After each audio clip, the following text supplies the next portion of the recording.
Всем привет! Юмористы Елена Степаненко и Евгений Петросян разводятся. Каждый из них подал иск о расторжении брака и разделе совместно нажитого имущества. По сути, причиной развода стало желание Елены Степаненко, которая первой обратилась в суд с иском юридически оформить раздел имущества.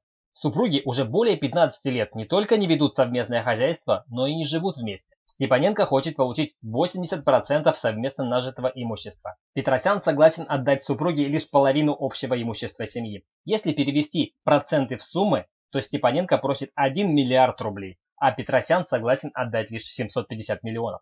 Таким образом, звездные супруги не поделили четверть миллиарда рублей. Сумма, конечно, внушительная, однако уверен, что даже без этих денег каждому супругу вполне хватило бы на безбедную старость. Напомню, что Петросяну 72 года, а Степаненко 65 лет. Я, конечно же, не исключаю, что Елене Степаненко элементарно потребовались огромные деньги. Я не видел в прессе информации об огромных финансовых проблемах Елены Степаненко, поэтому версия о срочной необходимости денег для погашения долгов перед кредиторами полностью отметается.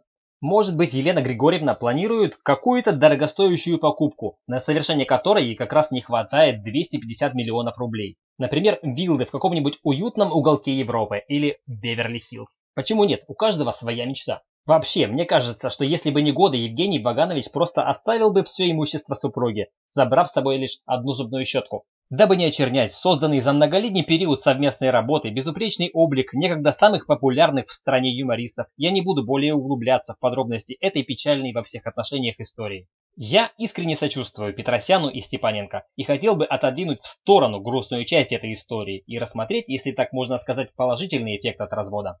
Как известно, развод в принципе процесс неприятный для каждой стороны, а когда его детали передают общественности, то эта ситуация вовсе становится драматической. Однако здесь есть нюанс. Если ты звезда, то чем больше о тебе говорят, тем больше твоя популярность. В последние дни именно на фоне развода в СМИ беспрерывно появляются имена юмористов. Поэтому, независимо от того, удастся или нет Степаненко отсудить у Петросяна 250 миллионов рублей, скандал вокруг развода уже серьезно поднял популярность супругов.